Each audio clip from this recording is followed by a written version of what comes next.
success stories in the world are all stories of great failures, but it was their ability to bounce back in tough times that makes them successful. All these success stories in the world are all stories of great failures, but it was their ability to bounce back in tough times that makes them successful. You don't lead your life, sir. Your patterns are leading your life. You don't take your decision, sir. Your patterns are influencing your decision. आपको motivation कहां से आएगा? Real source of motivation क्या होता है? एक इंसान को मोटिवेशन कहां से आता है? कैसे आप हमेशा मोटिवेटेड रहेंगे भाई साहब? देखिए, कुछ लोग बोल रहे हैं recognition, trust, happiness of achievement, containment. कुछ लोग बोल रहे हैं सक्सेस, कुछ लोग बोल रहे हैं money. If money was the motivation, then the organization which were giving highest salary should have had zero employee turnover, but even there people are leaving. Money is not the highest motivation. If success is your motivation, जब तक success आएगा आप motivated हैं, जिस दिन success चला गया आपका motivation भी चला गया. Motivation should not be outside in, it should be inside out. It should not be outside in, it should be inside out. जब भी motivation external sources पे depend करता है, आप इतिहास नहीं रच पाएंगे, क्योंकि आपसे सोर्स छीन लिया, आपका मोटिवेशन चला गया. असली सोर्स मोटिवेशन का होता है बिलीफ सिस्टम. आदिवासी महिलाएं थाईलैंड की, they are piercing their body with a bamboo stick. UN says it is torture, but they are saying no, my lord is getting pleased and I am getting purified. It is their belief system. Eastern India, the ladies are carrying Durga lamination, walking on the firewalk, burning coal. UN says torture, but she is saying no, I am getting purified because Durga Devi is getting pleased. It is their belief system. Belief system, sir. कोई दर्द नहीं हो रहा. You know, there are some terrorists in the name of pleasing the Lord. They are killing small kids. You and I can't do it. They are doing it comfortably because belief system.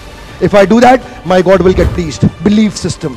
Belief system आदमी को कुछ भी कराने को तैयार कर देता है, कुछ भी करवाने को तैयार हो जाता है. मंडेला 34 साल जेल में बैठे रहे. Belief system. No salary given, sir. Belief system. Lincoln, Gandhi, Mandela, Teresa, anybody in the world, they have had powerful belief system. छोटे हाथी का बच्चा बड़ा शैतान होता है. उसको चेन से महावत बांध देता है, वो चेन तोड़ने की कोशिश करता है, बहुत तोड़ने की कोशिश करता है, उसके घाव हो जाता है, खून निकल आता है. चेन तोड़ पाता है? यस नो, नहीं तोड़ पाता. धीरे धीरे हाथी का बच्चा बड़ा होता है, विशाल हाथी बन जाता है. अब उसको जूट की रस्सी से बांध दिया, बांस की बल्ली के साथ खड़ा कर दिया. पेड़ नहीं साहब, पांव भी खींचेगा ना तो बल्ली बाहर आ जाएगी, लेकिन वो रस्सी को तोड़ पाता है? Yes no, it is their belief system. आज डॉक्टर इसका इस्तेमाल कर रहे हैं. बोलते हैं भैया राम जी, ये दवाई खा लो, 2 दिन में एकदम ठीक हो जाओगे. ये तुम्हारे लिए अमेरिका से मंगाई दवाई है, 2 दिन में ठीक हो जाओगे. राम सोचते हैं अच्छा ऐसा, दवाई खाते हैं, कहते हैं अब तो ठीक होने वाला हूं और 2 दिन में ठीक भी हो जाते हैं. वो दवाई थी? नहीं, वो दवाई नहीं थी, वो एक खोखली गोली थी. इसको बोलते हैं placebo effect.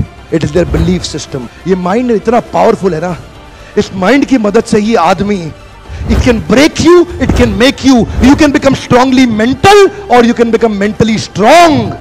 You can have a hopeless end or you can have an endless hope. Your belief system is right. आप जानते हैं उस लड़की को अरुणिमा सिन्हा, यूपी के गांव से आई थी.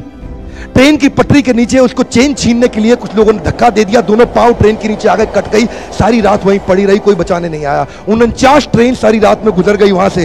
एक ट्रेन इधर, एक ट्रेन इधर, एक ट्रेन इधर, एक ट्रेन इधर, बीच में पड़ी रही पटरियों में, जंगल के बीच में. कोई नहीं था. कीड़े चाट रहे थे उसके पांव को कटे हुए, चूहे खा रहे थे उसकी स्किन और हड्डियों को. कोई नहीं आया. सुबह हुई, दिल्ली अस्पताल में लेके आ गया उसको, और वहां पे आने के बाद जब उसको पता चला मल्टीपल फ्रैक्चर उसकी पीठ में आ गए, पांव खत्म हो चुका है, सारी जिंदगी के लिए अपाहिज हो गई है, प्रोस्ट्रेटेड लेग्स के साथ उसको चलना पड़ेगा.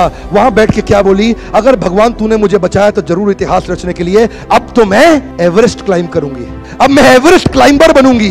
बछेंद्रिय पाल के पास गई. बछेंद्रिय पाल ने क्या कहा? तूने ऐसी अवस्था में एवरेस्ट क्लाइंब करने के लिए सोच लिया? तू तो एवरेस्ट क्लाइंब कर चुकी है, अब तो दुनिया को तारीख पता लगना बाकी रह गया है. और जानते हैं, एक एक करके न केवल उसने माउंट एवरेस्ट बल्कि 7 पीक दुनिया की पार कर ली. आज एनडीए गवर्नमेंट में उसको पद्मश्री अवार्ड मिला है. साहब, आदमी विकलांग शरीर से नहीं होता है, मन से होता है. अगर मन से विकलांग हो गया तो हमेशा के लिए विकलांग हो गया.